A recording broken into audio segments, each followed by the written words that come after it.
please have a seat. And if you don't want to be on camera, the seats are over there. Otherwise, please join us here in the main room. So, Excellencies, colleagues, ladies and gentlemen, a warm welcome, and on behalf of the Geneva Centre for Security Policy and the Institute of Economics and Peace, it is my absolute great pleasure and privilege to welcome you to what I believe is a particularly important event of the year, and the launch of the Global Peace Index.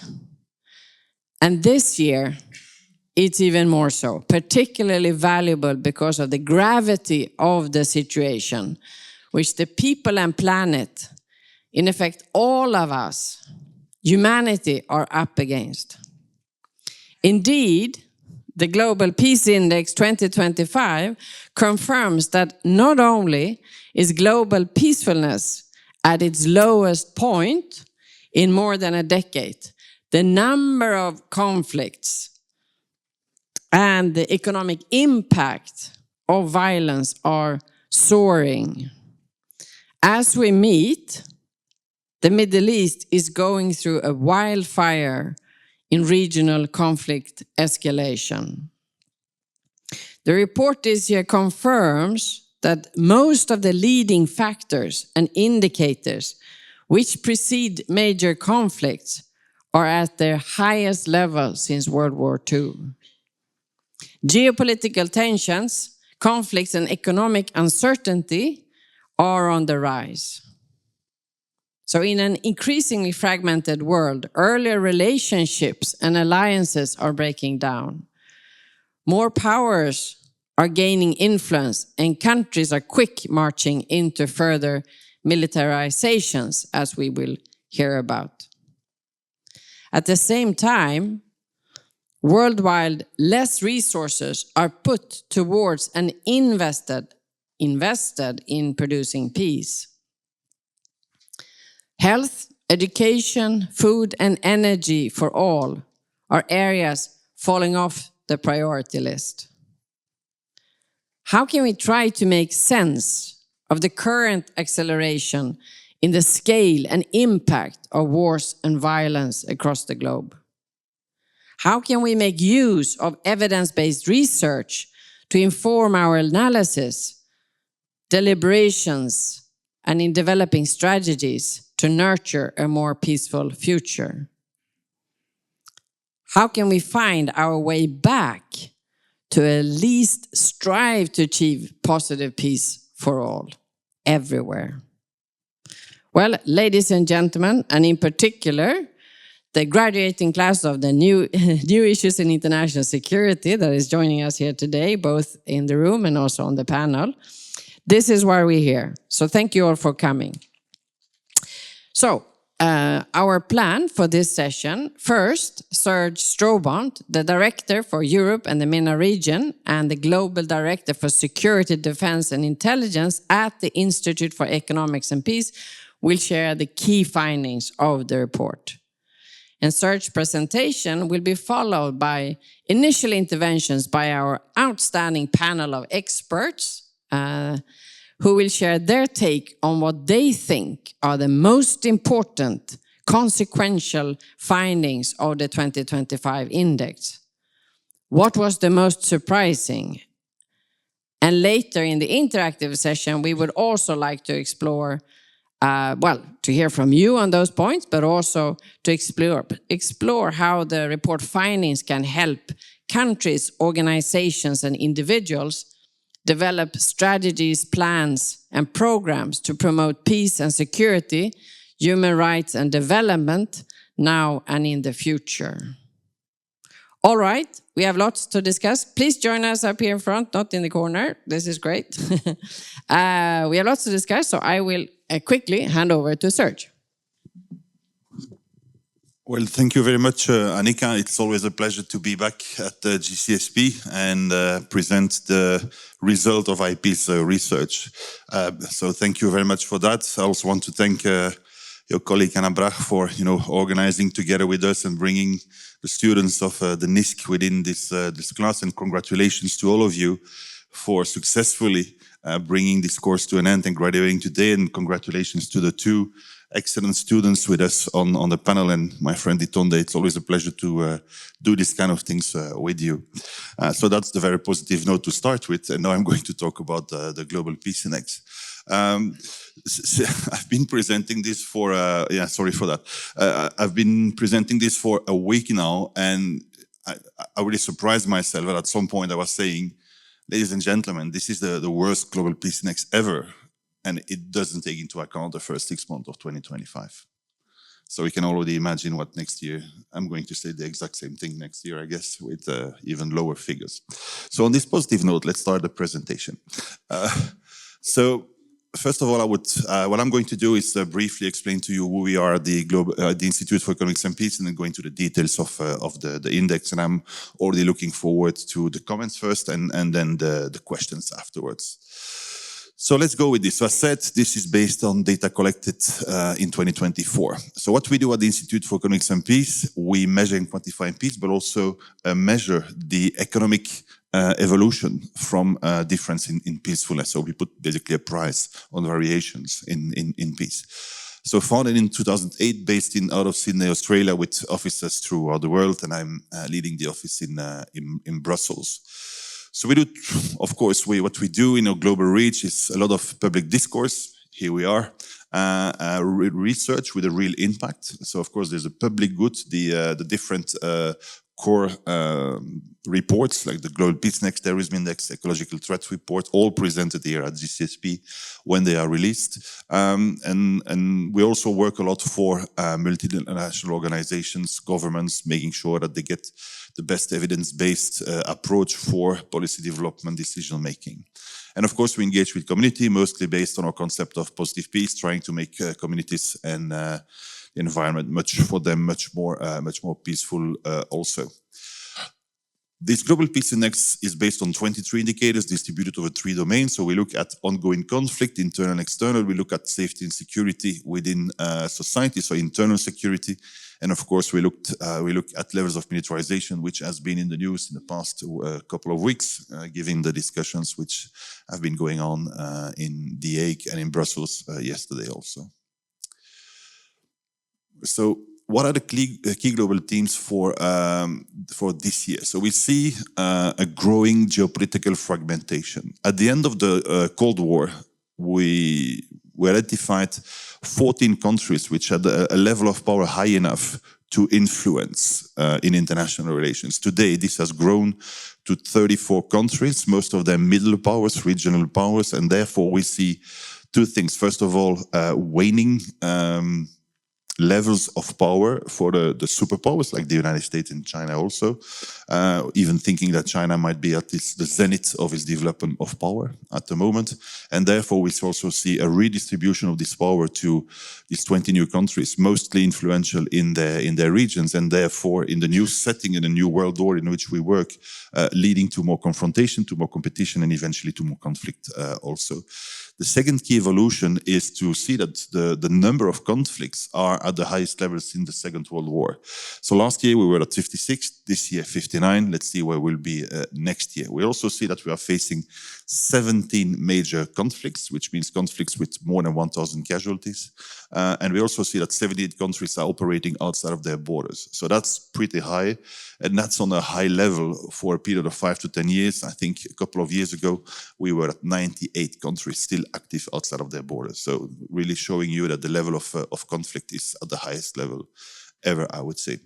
We also see that many conflicts existing today are at risk of escalating. You know, last year I was saying things like, Ukraine, Ethiopia, even Gaza were considered minor conflicts before an escalation where we went over the threshold, where we were then delivering, basically having conflicts which would last longer. This concept of forever wars, and of course create more casualties also in a world in which within the new set of rules, I think international law is not respected anymore. It's really basically not the basis anymore of any form of decision making. And then the fourth main key theme for this year is this increase in militarization. So that's a change in trend which started about 3 years ago. So clearly when we shifted from one organization of international relations to another one, more based on competition, and in which the use of the military was possible and central. Well, we see there, after more than a decade of decreased investment in militarization, that now more and more countries, 84 last year, invest more and more into the military. We also see a disinvestment, not only in funding for development, but we also see that the number of peacekeepers and that the budgets for peacekeeping are drastically being reduced. So it's really like a worst case scenario, I would say, where you see the highest number of conflict and the lowest level of potential to address this conflict and to work on conflict prevention and conflict resolution. We see, of course, that the reinvestment in the military is currently led by Europe, and you will see later on that maybe we should not invest more, but we should invest better. All right, so yeah, so we continue with the results. So we have this decrease of 0.36. It's just the figures, but I can tell you it's a decent decrease in peacefulness in 2024. More countries deteriorated than countries improving, so we're not going to the right direction. That's for sure. When we look at the overall score, so that's a map on our website called visionofhumanity.org. You find this PowerPoint presentation, the full report, a 4-page briefing, but also this interactive map on which you can click on each. I know it's graduation day, so maybe you don't need this anymore, but for those really interested, you can still click on each of the countries and access all the data per country, per region, per indicator, per group of indicators. So it's really a wealth of information for people interested. And the color code is already explaining to you, where the points of attention are, where maybe the epicenter of violence are concentrated at the moment. One extra comment on this one, if you take the Global Terrorism Index, you will see that the same regions will be red and dark red. When you take the Ecological Threat Report, this is where we find the hotspots. And on the peace reports, of course, those are the countries being on the bottom of the peace index in a very, I would say, what we call it at IEP, a sticky way. When you're up there on the GPI, you stay there, and when you're down there, you stay there also. So when we look at Russia, least peaceful country in the world, so really at the bottom of the global peace index, a couple of reasons. So of course, their posture for sure, but I think we have reached over 1 million conflict casualties in the Ukraine war at the moment, and also the conflict expanded into Russia in the past year. When we look at the top of the global peace index, so Iceland has been there forever, but I guess it's pretty easy when you are in the middle of the Atlantic Ocean, not really a lot of potential competition or people around you, and you don't have a military, well, you have high chances to end up quite high on the global peace index, such as New Zealand, for example. On the top tier countries of the global peace index, we find those European countries, first of all, the small of liberal democracies, first smaller countries with lower, I would say, global or regional interests, and maybe not such a developed military industry, followed by the other European countries. But, this peacemaking effect of the European Union is clearly visible also in the global peace index. Hence why that's my personal opinion, hence why maybe we should stick to what we do best and maybe not shift towards something which is against our DNA. So that's the bottom of the global peace index, where you look at all those countries, all involved in some form of conflict on their soil, or in a manner in which they are implicated in other conflicts around them also. So there clearly degradation of peace is led by conflict and accelerated by militarization. We see improvements in peace. Please be aware, I'm talking about improvements in peace. I'm not saying that those countries are the most peaceful or very peaceful. You will always find them back in a second tier, and definitely also in the third tier.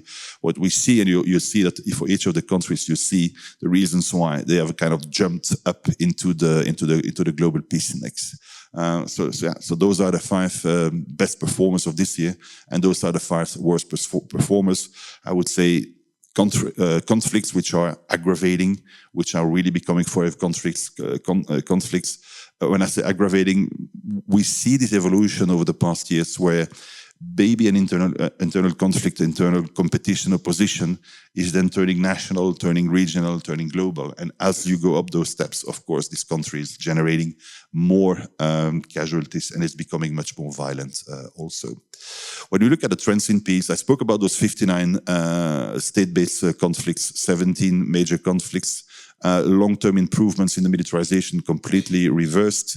On the positive note, we see homicide and perception of criminality, that's internal security, which continue to fall, so that is good. And of course, this geopolitical fragmentation, which is at record levels. So on the long term, so when we open this time window, as you can see, as I said before, conflict has generated this continued increase, accelerated now by militarization. More countries deteriorating than others, than those who improve on the long term also, and 13 declines in the past 17 years. So I think it's just like flabbergasting when you look at those figures, and we don't see anything which is going to change this trend. To the contrary. So those are the 17 major conflicts, so over 1,000 casualties per year. And you also see that some of the conflicts you would not expect. When I look at countries like Mexico, like Brazil, you're not really in the news as being country in conflict, but that's basically looking at internal conflict also. So I think it's important to understand this. We have been, and you will see later on, I think it's my next slide, or one of my next slides, yeah, that 98 countries involved in external conflicts between 2019 and 2023. That's super high. But we also see that in 8 out of the past 10 years, the world has produced more than 100,000 casualties a year. So we see that the external conflicts are really exponentially increasing. Also that the intensity of those conflicts are increased. The internal conflicts are also increasing. So we see an internal security, an internal society, but also a global society becoming much more violent and creating much more or many more, I would say, victims also of those conflicts. When we look at militarization, we see a shift also in the armed force composition. So we see an increased investments, we see technology taking over, we see new forms of warfare with more equipment, more advanced equipment, but less troops also. So that's an evolution we also see. So you see the armed personnel rate going down, military expenditure going up, and weapons imports, exports going up also.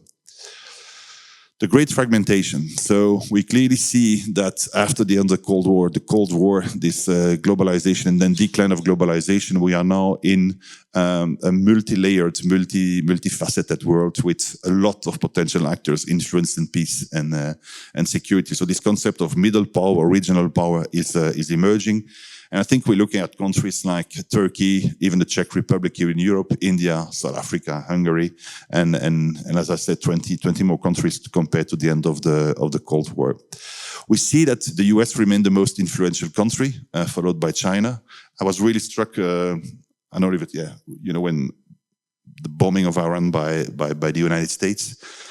So that already struck me, but I was even more struck by the language which was used in the press conference afterward. When you say things like US deterrence is back, mightiest military in the world, and things like when this president is talking, you have to listen. And then what happened in The Hague, the narrative also there, I was like, what is going on? Right? Again, that's my personal vision on those things. But I think we enter even a new phase in this evolution, where it's absolutely acceptable now to force things in, not only with your power, but also with your military might, forcing countries in one direction, forcing an entire continent in one direction also. And also I claim the people doing that for you. I was like really shocked by listening to the narrative that is used nowadays also. So we see that the great power influence is peaking.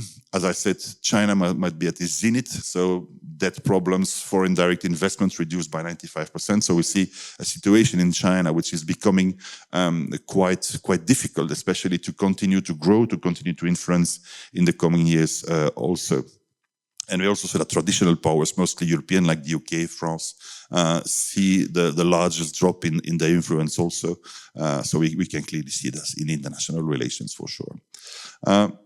So when you look at those countries in 1991, just after the end of the Cold War, you see that China had some influence, but mostly regional. Turkey, almost nothing. India, not there. Australia, a couple of things, especially through the Commonwealth. Well, about 30, 35 years later, it's completely different. So you see that those countries are started to develop those webs, started to increase the influence and increase their power. Definition of power is the capacity to influence somebody else. So clearly they're also in figures and I would say on the slides showing you this evolution of influence. That all comes at a cost. And the cost is about 11.5% or 11.6% the global GDP, pretty close to 20 trillion, about $2,500 per person per year, which is higher than the per capita income in 40 countries on the index, right?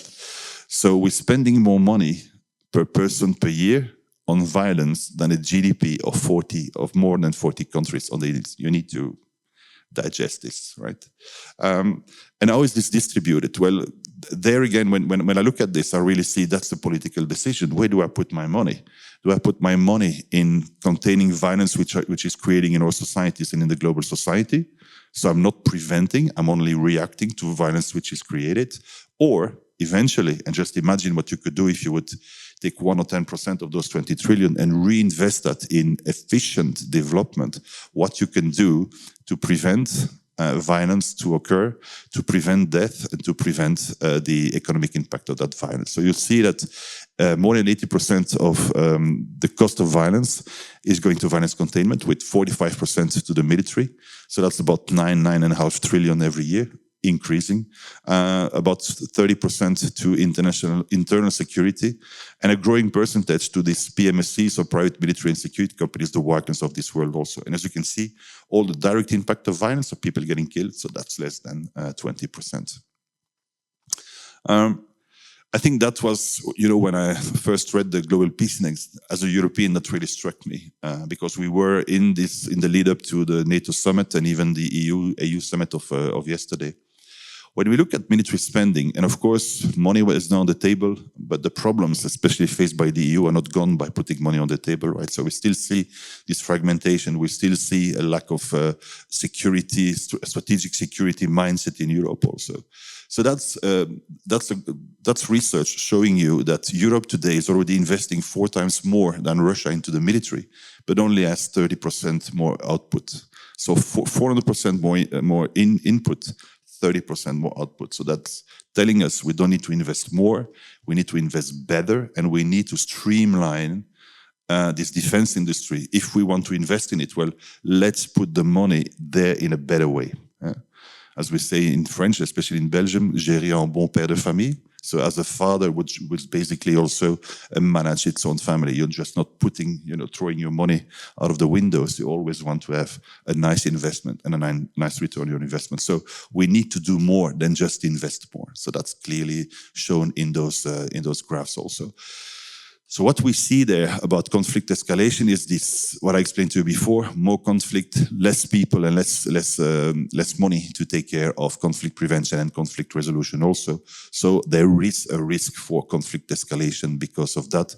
We are not deciding to invest in conflict resolution. That's pretty clear. And of course, the 5 countries that we have identified, of course, we identified more than those 5, but those are the most at risk to be really turned into a major conflict in the coming years. So this confrontation about Kashmir between India and Pakistan, it already flared up this year. Ethiopia, Eritrea, around Tigray, DRC, South Sudan, and Syria. Yeah, so in summary, I'm almost done, Annika, so trying to stay within my allocated time. In summary, what we are looking at is the world is entering what we would call a polycrisis era, or at least a confirmation of this evolution with this geopolitical fragmentation, rising or soaring conflicts, and of course, a different type of warfare. We're also looking at international institutions which are failing to adapt to this new era. So we see a falling, really a crushing almost support for peacekeeping and peace building. We also see the middle power countries who start to play a key role. So traditional powers are basically waning while others are rising, creating competition between those powers, but also internal competition at regional level. And of course, what we think the world would need is to adapt to the new situation and have more regionally focused institutions able to take into account what's happening in the region and also find regional solutions for that, which eventually might be supported by global powers if they will still exist in a couple of years from now. So that was my presentation. More than happy to take your questions at the end. And again, thank you so much for having us. And as every year, I finish with a very nice slide. If you want to engage with the Institute for Economics and Peace, we're very present on social media. You can also visit us on our website, visionofhumanity.org, and make sure that you access all the data. And if you're interested in positive peace, in prevention and finding solutions, it's also there on our website. Thank you very much. Thank you so much, Serge, for that. I must say that report is actually more of a priority and preference for me, the positive peace one. But this one, of course, provides us with a very important, comprehensive, solid and instructive framework around to discuss the issues on the table. And as you said, last year, we started off stating that it was a very challenging report, but it was nothing like this year. So this is really something that we need to think harder, deeper, and broader in. And that's why we have brought in, and we're delighted to have been joined by Itonde Kagoma, who is the president and CEO of Interpeace, our neighbors here at the Maison de la Paix. And of course, Itonde Kagoma, I know many of you already know Mr. Kagoma. He will bring a humanitarian, a mediation, and a very broad-based kind of sets of expertise to the topic. So, Mr. Kagoma, over to you. Thank you, Annika. Thank you so much, Serge, and to colleagues for what again is just simply a powerful demonstration of the need to better understand conflict dynamics and the implications of escalating conflict. The question that was posed to me was about surprise, if I'm not mistaken, what stood out. And I'll zero in on surprise, if that's okay. What's telling for me is how familiar the statistics are. Unfortunately, they're becoming standard ways of describing the state of our world. And there's a way in which you can become almost blind to their significance or toll. And I think in the midst of hearing these statistics, it's so important for us to recall the human face, the human impact of conflict on societies, on communities, on civilizations, and the sheer level of destruction that is occurring as a result of these numbers. All the more worrying by way of the statistics and the harsh distinctions as presented between increased military expenditure. And I think it's important for us to be clear. At a time of heightened armed conflict, it makes sense that states and societies are investing in that which they believe can shore up their own defense and deterrence. It makes sense. However, it doesn't make sense if it is at the expense of what we have known to be true to make for more durable, lasting peace or simply stability. And I think something you said, Serge, based on the European experience of why you see an increase in peacefulness as a direct result of a peace project, that is the European Union, and the instruments deployed therein around social cohesion, economic development, integration, education, language, culture, etc. This is a serious pivot. And we're also seeing what that pivot means for maintaining coherence within the bloc itself. I think the conflict escalation areas as identified in terms of getting harder to solve, and the comparison between what occurred in the 1970s, 73% of conflicts finished with a, quote, victory, that is a decisive military victory, or an agreement. And this dropping by 14%, if I understood. I think this is also telling in terms of both how the use of force does and does not have clear enough aims for decisive ends, but also in terms of the limitations of political processes and the lack of clear strategy to ensure that you're putting forward options that can bring an end to violent conflicts. This is highly problematic on both sides. Lack of military decisiveness and lack of political strategy, compounding the problem of conflicts getting harder to solve. Now, the conclusion or summary that was most surprising to me, it came out of nowhere, frankly, but it doesn't in hearing you describe it. When I was reading it, I said, what is this?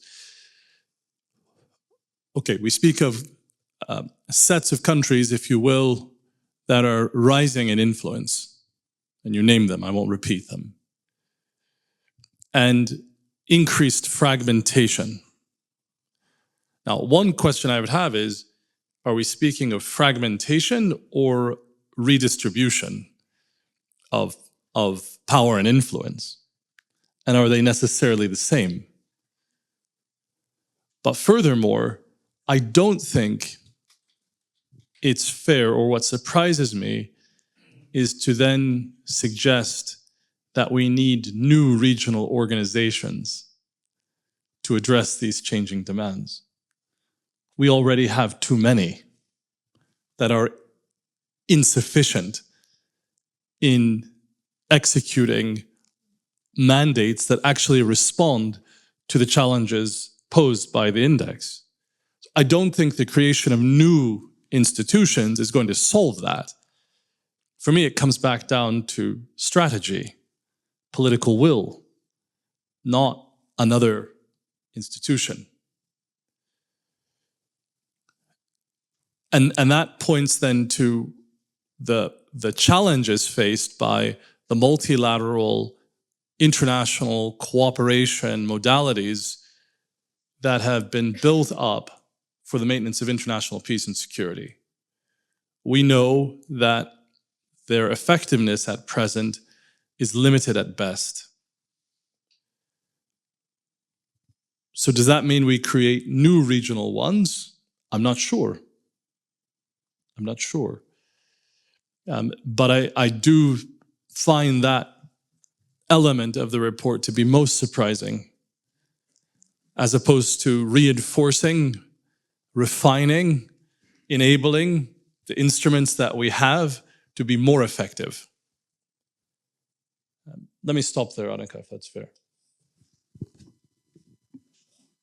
Thank you so much, Etonder, for that very insightful and, of course, critical analysis of the findings. And I must say that the very interesting take on the fragmentation versus redistribution. You have a very, very good point on that one. So thank you, colleagues. We have a few more that we would like to bring into this conversation, to exceptional colleagues more, to have a first critical stab at the report and the findings. And first, I'm honored to invite Melissa Dovne-Mugene, who is focusing on international crisis management at the Austrian Federal Ministry of Defense. And she's been working on exactly, actually, that, on a potential strategic orientation of the Austrian contribution to international crisis management with the framework of the UN, EU, NATO, and the OSCE. We did not coordinate this, but this is perfect. So over to you. Yeah, thank you for the GCSP for having me on this very prestigious panels. Although I'm working in that function, I rather speak on my personal note with regard to that peace index. So for the first question, I'd like to make 2 points. So the most important and consequential finding of that index for me is that direct connection or the correlation between the economic situation of a country and, on the other side, its ability to shape security. So the results quite strongly show that other factors that influence how to shape security, for example, the ideological approach, doesn't matter as much as the economic one. We are experiencing a complete economization of security policy, both in a positive, but unfortunately also in a negative way. And the second point I'd like to make is that the report, we heard of it, shows an extreme increase in funding of military capabilities and less money being spent on conflict prevention, peace building, peacekeeping, and all that we might call like cooperative security. Of course, as Serge showed very well, by the fact that more money is spent into defense doesn't really mean that you have better capabilities. What the report leaves open, however, is the question of why this is the case. And in my opinion, this is the most important. So why do we spend more and more money on defense? In my opinion, the reason for this is the erosion of multilateralism we're witnessing. If I, as a country, cannot be sure that the multilateral order will protect me, will make sure that I'm not eventually drawn into conflict, so what will I do? I will spend more money on defense. I will not spend more money on defense because I don't think that education or social security is important, but I will do this because the multilateral system has not done its job. So in the earlier thinking, we had like cooperative security and defense being like two sides of the same coin. I think that after the Cold War, we came in a situation where states relied more and more on that cooperative security. And with the behavior of some powers right now, this becomes a problem. So if you don't have unlimited resources, which brings me back to my first point about the economization, this inevitably leads to the fact that your expenses on hard security might go up and your expenses in human security, which means also social health and all the dimensions of human security, will go down. So that would be what was, the most striking for me. The most surprising is just one little detail when we talked about the most influential countries that I found, countries like the Czech Republic and Hungary in this rating. So it is surprising because those countries are highly integrated within NATO, within the EU.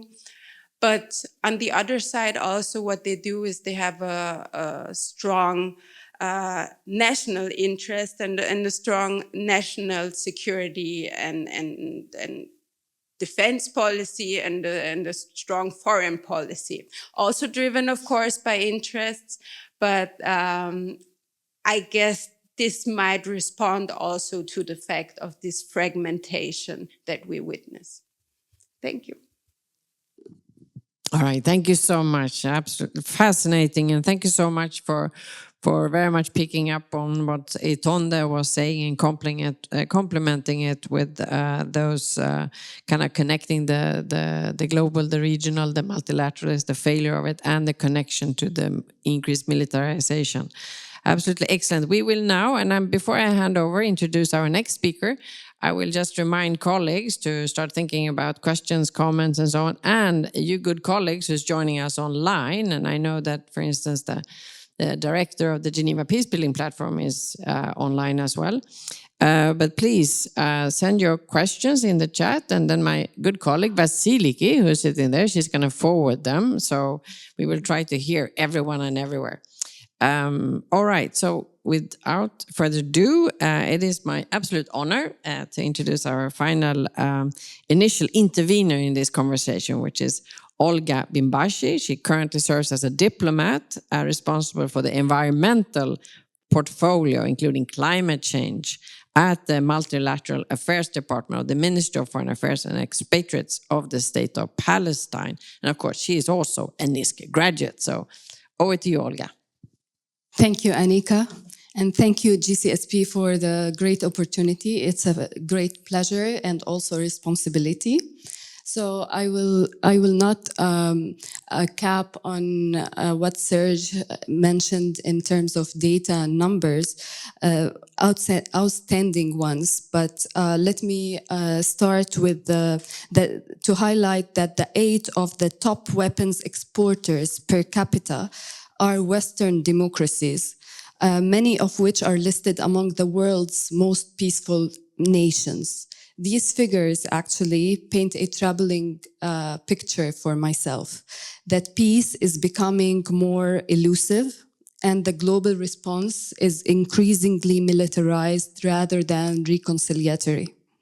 From my perspective, the most consequential finding of the GPI 2025 index is not just one statistic.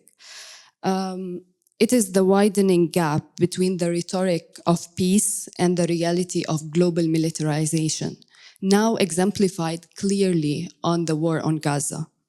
So, as mentioned in the report, the Gaza war is leading to regional instability. One of the most important takeaways of this index is the recognition that a single conflict, like the Gaza war, can rapidly trigger broad regional instability, especially when embedded with deep social fragmentation and negative peace. The war in Gaza, which erupted on 7th of October 2023, has already claimed more than 60,000 lives, but its consequences extend far beyond data and numbers because of the control on these data by occupying power. So, as the report notes, the Gaza war has directly destabilized the region, the Middle East, with Iran, Syria, Lebanon, and Yemen now involved in various degrees. So this proves a critical finding, that war is no longer isolated. In a fragmented, interdependent world, a single conflict can ignite others, and the longer such wars persist, the more instability they produce regionally and globally. But what I found most surprising is the role that peaceful countries play amidst such instability and state-based conflicts. A particularly outstanding contradiction in the index is that many of the countries consistently ranked as most peaceful are also among the largest arms exporters, notably France, Sweden, and Norway, and others. The same countries continue to supply weapons to Israel, for example, even as Israel's GPI score dropped significantly in 2025 due to its aggression in Gaza. This situation exposes a core contradiction that governments, as they said, my colleagues said, governments are investing in weapons to create external security while neglecting the social foundations of internal stability. Hence, we can take Europe as an example and a warning sign. If even the wealthiest and most developed democracies cannot balance security with social welfare, infrastructure is at serious risk. But I would, if you allow me, that I would respectfully disagree with the report's suggestion that the expansion of telecommunications and social media primarily deepens social divides. In the context of Gaza, for example, social media has played a critical role in exposing the reality and brutality of the war, including ongoing human rights violations that have often been overlooked or downplayed.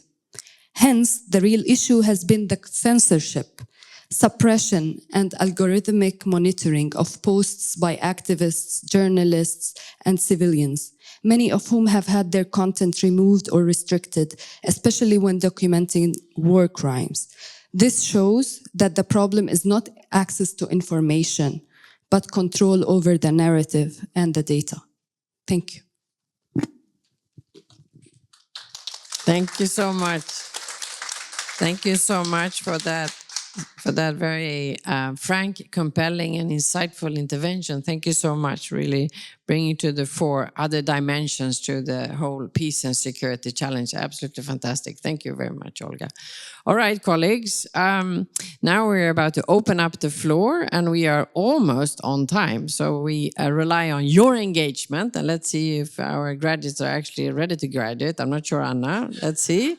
This is your last opportunity to change the world of peace and security for the future. So we're opening up the floor for any questions, comments, thoughts. Yes.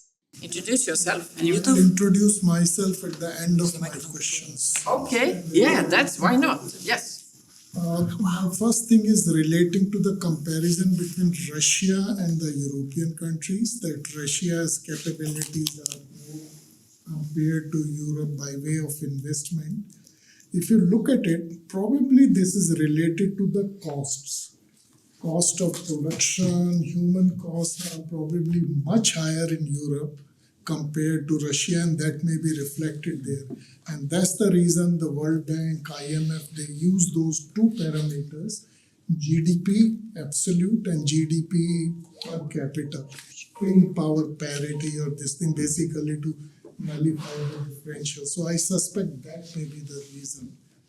My second, this thing relates to, I think, I like that comment which our colleague from Interpeace made, which was in the passing, but you said Europe as a project is something which is a successful, what you call as an evolution. And that's why I wonder why other regions have not copied it. At least, like for example, for me, the best candidate is Middle East. There's a similar kind of culture, similar religion, and why they are not embarking on this thing, the Europe kind of a project, like the elected representatives, same currency, free movements. There are so many things which can be borrowed from Europe. The regions which are more internally conflicted, I would say, well, they may be the latecomers or so.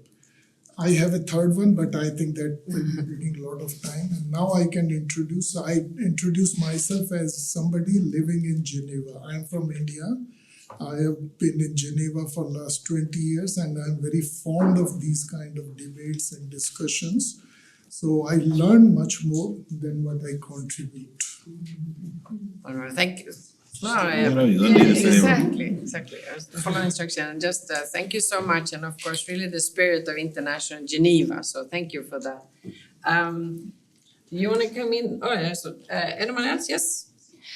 I have a question regarding leadership, because some concerns that I have is when saying like I agree with Olga absolutely about the industry, like the military industry that can influence actually the interest behind conflicts.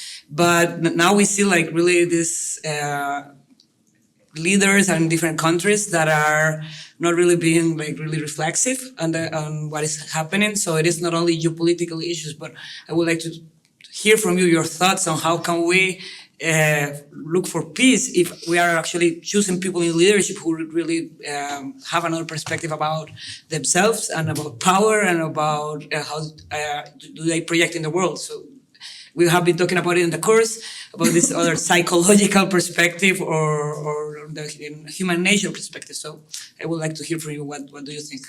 And my name is Tamara Gomez Marin from Costa Rica. Exactly. I was thinking, wonderful. Okay. Country without an army. Country without an army. Yes. May I take one more and then I'll hand it back to one or two more before we hand back to the panel. Yes. Thank you. Good morning. Francesca Grandi from Transparency International. I'm the head of the Defense and Security Program there.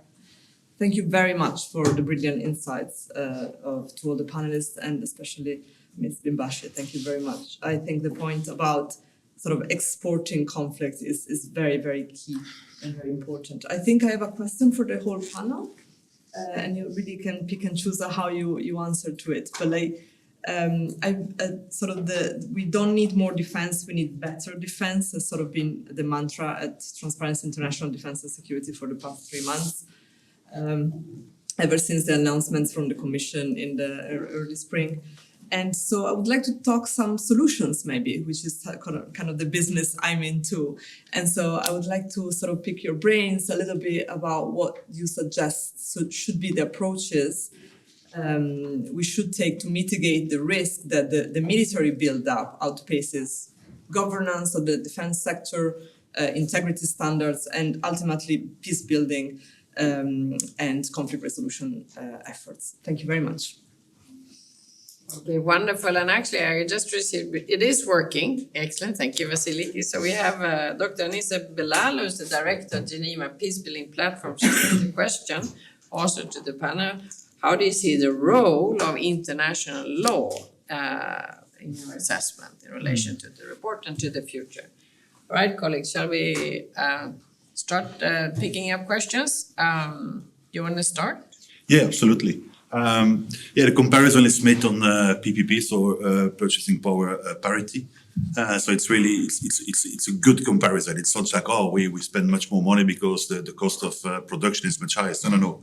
The parity is made. So it's really the figures that I gave are really makes a difference. And we can send it back and coming back to your questions. It's in. The defense or European-based defense industry has been put back on the agenda of the European Council in December 2013. And the question is still open. We still have a fragmented European industry, 27 defense industries producing the same thing And the main problem there, I think, is two things. First of all, is and I'm not arguing that we need to produce more, produce better. But if you analyze what's going on, what you see is two things. First of all, are the procedures. I was saying it's against the European or the EU DNA to really push defense or invest in defense. So it's really discovering uncharted territories for a lot of people in Brussels. That's one thing. Procedures where I think we do not promote integration of this European-based defense industry.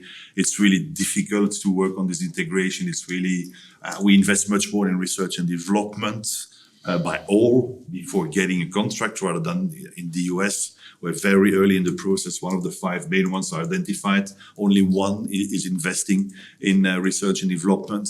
And then there is the second question is scale also. If you are one of the 5 big ones in the United States, you produce for the largest army in the world with the strongest defense diplomacy in the world also. So your market is global. And automatically you already produce for the largest consumer in the world, which are the United States. When you do that in Europe, there's always this very careful about investing in defense, and I think that is good, but your market is small. And you're not supported by global defense diplomacy, so your scale is much smaller. So that's the difference between the US and Europe. And therefore, I think we need to do better in procedures, forms of investment, output scale, and this kind of stuff. So trying to answer your question. Answering the question online, I think I already touched upon it in my presentation. One of the reasons why we are seeing this shift is because we shifted from a liberal organization of international relations where the human was central when peace was necessary to organize all those interactions and interconnections between states. And therefore, we needed the multilateral system, international organizations, and international law to organize all this. We shifted to a more realist world, almost a 19th century approach to great power competition, very mercantile international organization, in which it's not the human, but the state, which is central, state survival, military, this kind of stuff. So that's the new world in which we live. When you look at, for example, the attitude of Russia starting in 2012-13, shifting away, becoming much more assertive, the first things they did is basically get out of a lot of treaties, get out of international law, and dismissing international law. Because first of all, they don't think we need it, or they don't think they need it anymore. It's all based on their own interest, development of their own foreign policy, and development of their own influence. So I think in a realist world in which we live, that international law, or even international humanitarian law, part of this, is not so present anymore. The past 6 months, I made comment about this, but I also spoke about the fact that, gender, climate change is not part of the debate anymore, although it is central in the development of our world also. So we see a shift going back to only having this very competitive view based on defense, based on influence, and not respecting international law, which is not part of the system anymore in which we live at the moment. And I think on leadership, especially when I think you're absolutely right. There's a problem of education in leadership. So I think, thank you, GCSP, to create the leaders of tomorrow, and in a very good way. There's a problem of leadership, really understanding the world in which we live, and understanding the game you play and the rules of the game. When I hear power, when I hear deterrence, and Itonde spoke about that also, it's all about, do I have a strategic view? Do I know where I'm going with this? That's an open question to you. What is the strategic goal of the EU in the investments or the turn it took in the past weeks or in the past months? If you have the answer to me, please talk to me after the presentation. What is the end goal expected by the EU in Ukraine, in Gaza, and in all those other conflicts in which we try to intervene or be part of? We don't know. So when you look at both deterrence and power, there is this capacity part. But I think the most important part is the other part. Is there a strategic will? Is there a strategic view? And is there a political will to implement this strategic view? And the less you develop your power in the current world, the less you will be able to achieve your own goals, and the more you will be pushed into a position that feels uncomfortable for you. Thank you. So I don't want to take much time. This is absolutely very, very useful. I need to challenge a little bit the idea that women, peace and security, climate change, environment, these topics are off the table. I do believe they don't have the same presence, and they are indeed under fire and challenged. But I also find it's quite interesting that I just came back from Italy last night, and it's interesting in the operational context. Still, there's a lot of even more people focusing on how do we get that back up on the agenda? How do we continue working? So many at the operational, technical, tactical levels are kind of seeing that, okay, so there's not the support from over there, but we just need to steam on. So I just want to say that it's not off the agenda. We're just figuring out how to get IHL and human rights as present as always. Because we know we need it. We know we feel we need it. Right? And then I think this is just a kind of a reorganization. Yes, I was going to. Yes, absolutely. Just building off of this, first to the question of comparative models and the reference to the European Union model for other regions. Number one, I think it's important to recall that these past 80 years are unique, if not an anomaly, in modern, if not longer-term European history, where the prevalence of war and the use of power to claim territory is more common than not. The European project, in the form of the European Union, cited for a Nobel Peace Prize precisely because it was breaking a cycle of conflict, violent armed conflict, as a means of resolving dispute. So I think that's an important shift, and equally so to recall that it comes out of a period of war. And so as we are in a moment of heightened armed conflict, war, it will and does require leadership to envision alternatives for the peaceful coexistence within states and between states, but in a way that gets beyond a short-termism. The European project, the United Nations itself, by definition, are long-term projects in nature. They are intergenerational in scope. And the types of options we see being put forward today as a means of, quote, resolving or dealing with conflicts are not intergenerational in vision nor in scope. They are immediate, narrow at best, focus solely on important but limited things. Humanitarian access, ceasefires. These are necessary, but they will not transform the realities on the ground of communities, states impacted by conflict. And that's the limitation of vision we see at present. So, furthermore, I think Annika, our dear friend Anisha online, has raised such a crucial point.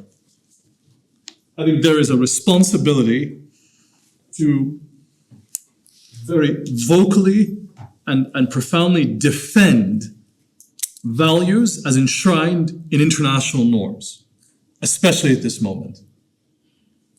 Why?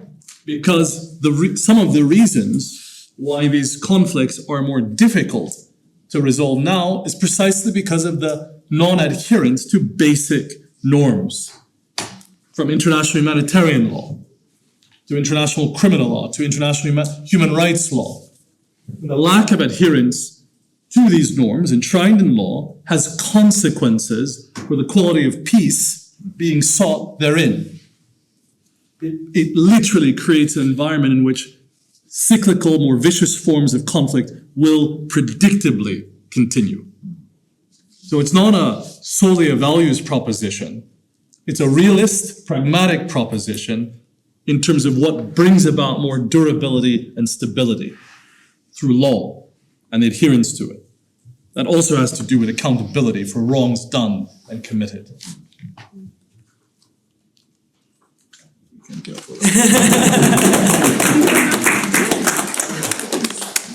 So I'm going, Melissa.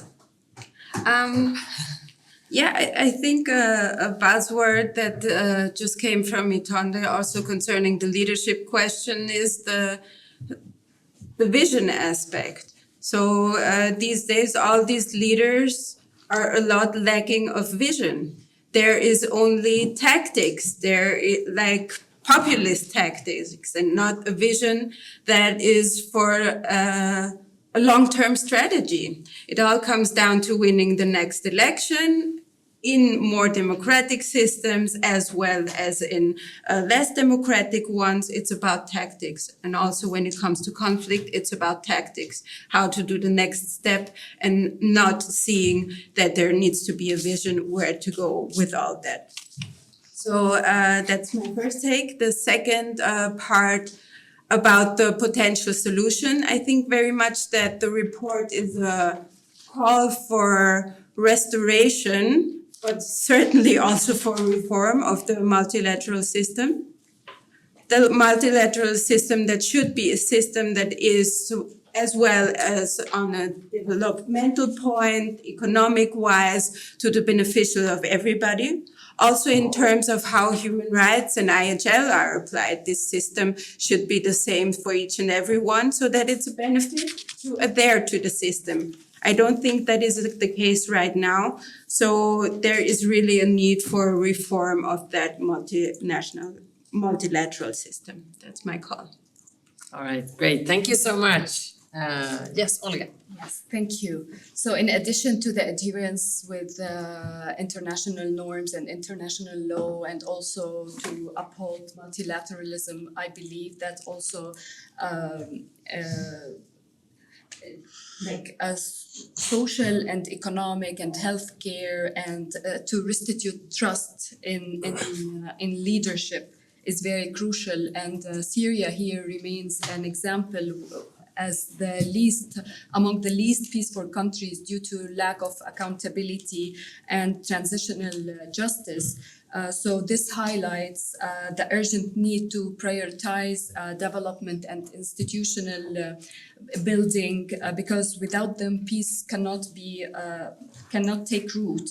And also, I find that the findings of this index are a wake-up call for everyone, governments, organizations, social organizations, and also that social cohesion in particular and public trust are very, very crucial elements to sustain peace. So it comes as a solution and an urgent need to be serious in investment in reconstruction and early recovery, such as in Palestine or in Syria. And I believe that the index also mentioned Greece as a great example, which we had peace coinciding with economical development. And it shows that whenever peace can be improved, whenever economy, healthcare, education can be improved. So, yeah, that's my idea. Thank you. All right, great. Thank you so much. Wonderful. All right, colleagues, we still have time for a few more reflection. Yes, please. Thank you, and thank you for this very interesting presentation, Paganini from the Principle for Peace Foundation. And as you know, one of the missions of our foundation is to bridge the gap between evidence and decision-making when it comes to designing, implementing, and assessing the peace processes. And we're working with you, Serge, and IEP in Australia to build a new peace measurement architecture that will actually allow us to do that. I've been debating this question with Jonathan from the INCAF on the states of fragility, and I'd like to ask you the same question. And the question is, how do we turn this wealth of knowledge and information that we have, and you actually say 2024 is the bleakest year ever, and we foresee that 2025 is going to be even worse. How do we turn it into actually policy? Is that the panel has been discussing in terms of intervention, in terms of economic development, and so on and so forth. How do you get the attention of the policy maker? How do you get the attention of capitals in actually doing something about the situation that we described? Because one thing is say, we need to strengthen multilateralism, we need to do this and that. The other thing is the challenge that we all have on how we turn the evidence into practice. And I don't know if you have an answer to that or if you want to reflect on this issue. Yes, Ambassador. Thank you. I'm a retired Swiss ambassador and probably solved it here. Probably. And I will come back and I have a question on the vision. When it was my graduation day, I remember, we had a vision where the world will go. And I was struck very much that you are saying now we do not have a vision. I agree with it. But my question to the panel is, what is your vision? Is it to complain that there is no vision? Is one thing. But where do you see that the world is going? And a slight critical approach regarding the index.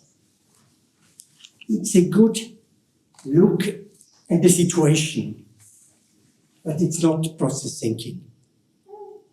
And we need to have process thinking. Palestinian conflict, we shouldn't forget Oslo. We cannot solve the conflict at the moment where fighting is going on, just only with a long-term thinking. And this long-term thinking will lead to a vision. So what is your vision, panel, please? Thank you so much. Yes. Thank you very much. My name is Maria Lucia Uribe. I'm the Executive Director of Arigato International Geneva that works for the rights and well-being of children. And we work on peaceful coexistence between people of different cultures and religions.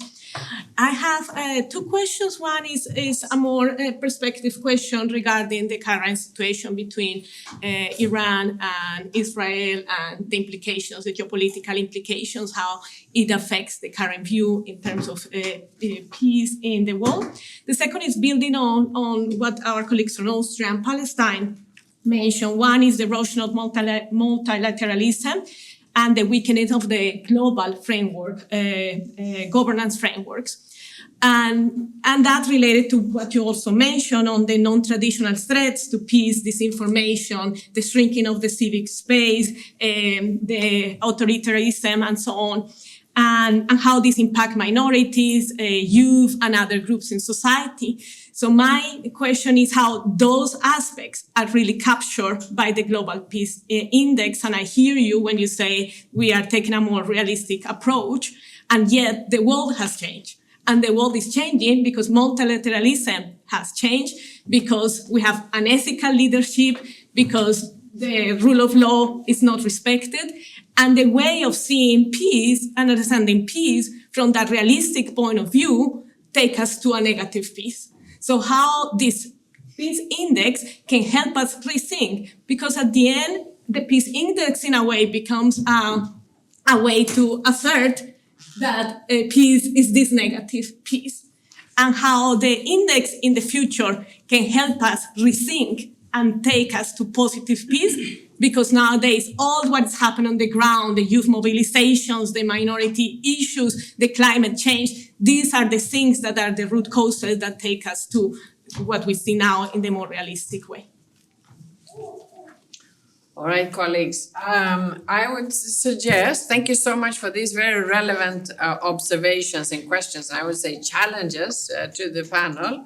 I would, in order to make sure that we will end on time, I would encourage our colleagues, when you're responding to these questions, please do so, and also to introduce what you think. We're raising to the challenge of not only the critical analysis, but also the solutions, which was required, to share your thoughts on how you think international, countries and organizations and individuals best can work to promote peace and security in the future. It's a bit of a challenge for you colleagues, but please, and now shall we go the other way around, or shall we start with the... Who wants to start? Let's do it democratically. You're quite of an authoritarian leader here. Exactly. Who want to go first? I go first because I will make it very brief. Just on the question on the vision. I have a personal vision. The vision is the one of a world where the economic system is questioned, because I deeply believe that all these conflicts and what comes with it is deeply rooted in the way we designed our economy, where there is no growth without the detriment to other countries, where there is a thinking that extraction could go forever and ever without consequences for some. So this is the vision that I personally would have.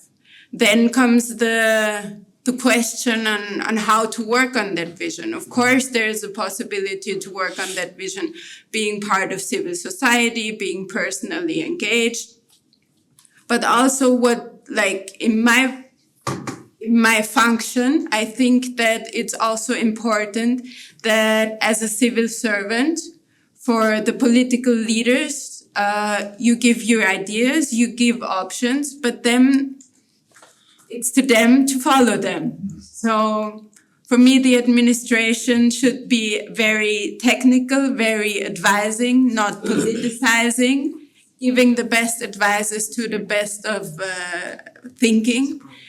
And help to develop these visions, but really to implement them, especially in a multilateral framework, is then to others. Right. Thank you so much. And Serge has volunteered to go last, so who's next? I can add, to be honest, I wanted to stay last because I really want to know what you think the vision would be, because for us Palestinians, and as I come from Palestine directly, I work there and live there and so on. So our vision is really limited in one perspective, but the other perspective, we really try to combine all what we mentioned about multilateralism. So we're seeking court's orders, submitting draft resolutions, facing veto, really attending to multilateralism as we believe that it's one tool that could promote peace and end the conflict, end the occupation, restitute self-determination rights, and so on. So this is one way. The other way is really calling for reconstruction and all the rights for minorities, for us as indigenous people of the land, and so on. So I think it is because we have a promising vision using these tools, but it's upon the international community to make this vision, because you seek but what you get is not upon you, and it shouldn't, like, it doesn't necessarily have to match the efforts you do.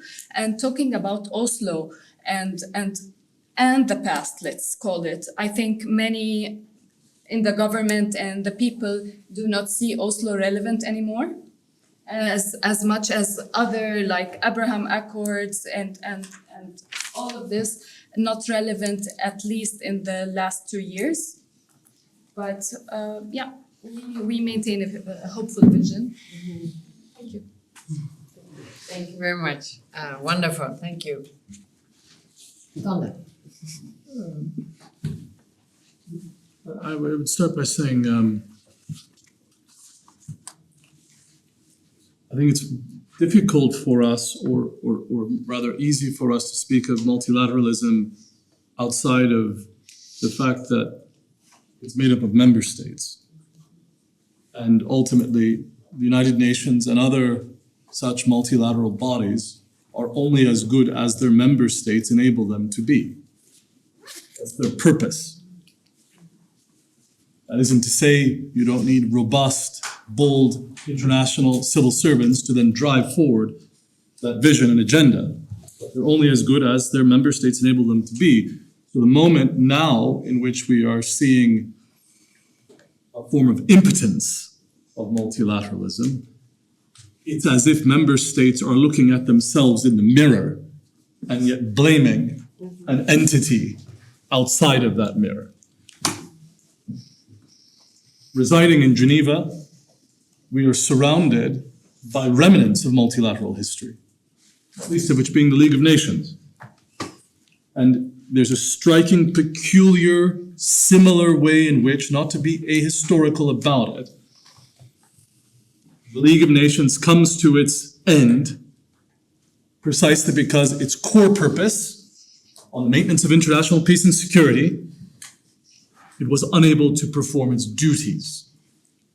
And so what did multilateral bodies do? They went around with busy work, things that we still benefit from now, be it food and agriculture, telecommunications, etc., but also advancing questions of anti-colonial struggle, which the UN inherits. So I think we need to be clear that the UN should not be equated with multilateralism or international cooperation. Multilateralism is bigger than that. The UN is a full expression in human history of what that can entail. But it's not the same thing. No one said it needed to last ad infinitum in the same way that the League of Nations didn't. But that presents the opportunity for vision and options for the future, which ultimately require leadership, not just from states. The world in which we are in and the world in which we have been requires a participation also of non-state actors, including the private sector, but in a responsibilized way. States no longer enjoy a monopoly of power, be it in economy or security. What that means then for how international cooperation is advanced is a question for our and future generations.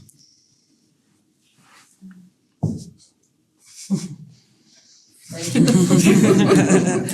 Follow that. Oh, yeah.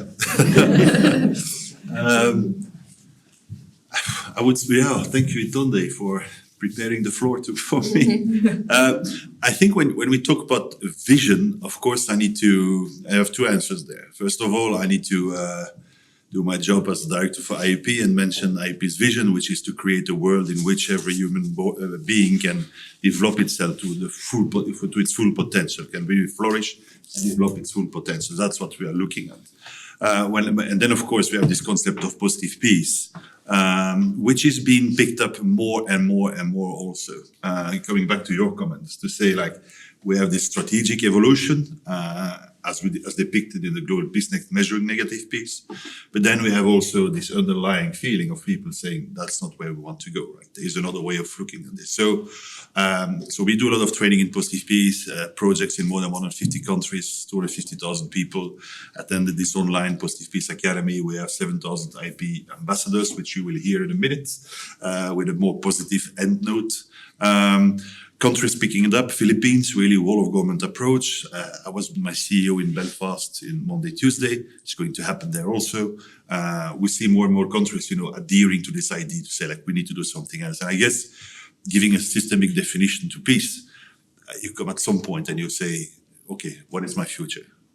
Am I going to build a positive cycle in which I will have higher levels of positive peace, lower levels of frustration, grievances, therefore lower levels of violence? And I don't need to invest in violence containment, but I can reinvest in a more peaceful world, a more peaceful society. That's our vision, or at least that's the way to get to the vision, to create a world in which everybody can basically, develop its full potential. Your grandfather, obviously. I'm almost a grandfather, and I think when we think about that, we want to create a world in which those little guys can live in peace and can also develop their full potential. To come back to your initial question, yeah. I mean, what we try to, I think, Tonde, we discussed that yesterday. There also was a little bit for my week, it's this idea of evidence-based peace building, or evidence-based policy making, evidence-based decision making. Those are the figures. We see this degradation. We know in the direction in which we go, as you have said in your introduction. We see that all those factors are leading to a situation in which we do not want to end, right?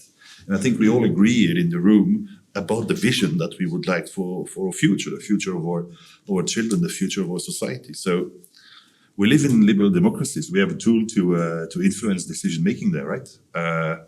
That's not the future we want, I guess. We want another future, but we see the direction that international relations, or at least the world, is going. We don't have to agree with it.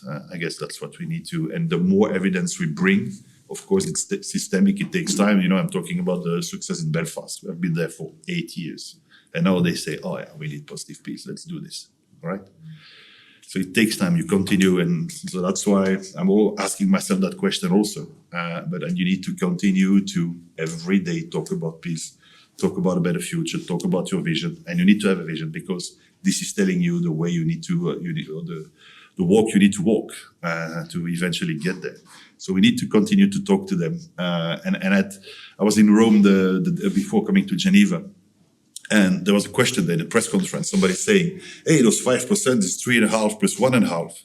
So it's 3.5 in defense and 1.5 in peace prevention or peace building. And that's not really how it's foreseen, but I think it's a great idea. You can, as you said, you can prepare for something, but still invest in conflict prevention and creating more peace also. And I guess, at some point when I think all leaders should listen more to what the people really want. They are there to represent the people. Evidence is there. It's straightforward. It's easy to understand. You should adhere to this. You should invest in positive peace instead of taking care of negative peace. But then there is the reality outside there. But this should be a motivation for us to continue to work and create a better future. Thank you so much, Serge, for that. And colleagues, the 2025 index report, of course, provided another and even more disturbing wake-up call than last year. We also realized, listening to the panelists and also to the questions that you raised, leadership, visionary leadership is what should be the focus moving forward. And of course, we do that. Leadership is best exercised in partnership. And therefore, we're immensely grateful for the long-standing partnership with the Institute of Economics and Peace, and also with Interpeace, I should say, very much of a close partner on these efforts, and also within the GCSP with Anna Brach and her new issues in security course participants, and our outstanding panelists who joined us to really bring a broader spectrum to these issues. And thank you everyone for the questions, the really informative, challenging propositions as much as questions. That was very much enhanced the quality and relevance of our discussion. I also would like to say that one of the questions, now I forgot who reminded us of the importance of moving from principles to operational action. I think this is something hopefully that all of us, whether it's the NISC graduate students or some of us a bit older or even more younger, the real future who was here a while ago, that if we all manage to do that, to look at and assess and reflect on issues from different perspectives. That's what I particularly liked about this session today. I think we really managed to look at these. There is the evidence-based data, statistics, but it's so much more to it. It's how you think about it, how you apply it, and how you bring in your own expertise and your own leadership. Because this is the point. It's not one or two or three statesmen, authoritarian or democratic or whatever. It's all of us. When we wake up in the morning, what's your take? What's your contribution that day? So with that, no less, of course, my final comment, I do want to say, I have two final comments, which is International Geneva. It was kind of raised by our Indian colleague. And this is really how we see it. The crisis of multilateralism is something that we ourselves, everybody on the planet, has kind of direct or indirectly contributed to, but it's also the solution to it. And I do think that I also very much appreciated Tonda's very thoughtful reflections on the multilateralism and the United Nations and Geneva and all that. And I know all of you have thoughts about this. And how can we make that and all other initiatives and frameworks that want to promote peace work better in the future? So to that, of course, the real movers and shakers of this event is not us. It is actually Hajer, who has been very supportive. Also, Vasily has been supportive. Florian has been making sure that everyone online is also involved. And thank you all for participating. So thank you, speakers, and thanks everyone, and welcome back. Oh, and the most important thing, thank you. This is new for this year, so I forgot. We want to go with a bit of inspiration, positive inspiration. So, Florian, can you please share our all takeaway for today? Peace starts with us. It is our words, our choices, and our actions. It isn't about people far away. It's about all of us, all of our communities. Not just for business or politics, but for our survival. Help create a society where peace can flourish. Peace is more than silence of the gun. It is the presence of justice, inclusion, and opportunity. I want to build a grassroots peace building project here in Abuja. My goal is to create a network of young peace builders in Cameroon. I hope to launch a youth-focused digital safety initiative. Fact-checking, misinformation, and promoting civic values online and offline. My dream is to grow a community-led peace hub. Peace is not passive. It's something we must build intentionally, collectively, and boldly from the ground up. Peace, it's not something we wait for, it's something we create. And creates those necessary conversations. We need that now. Let's start with respect for one another. I want to be part of the solution and not just witness. Peace is everyone's business. It starts with what we build, not just what we stop. Thank you.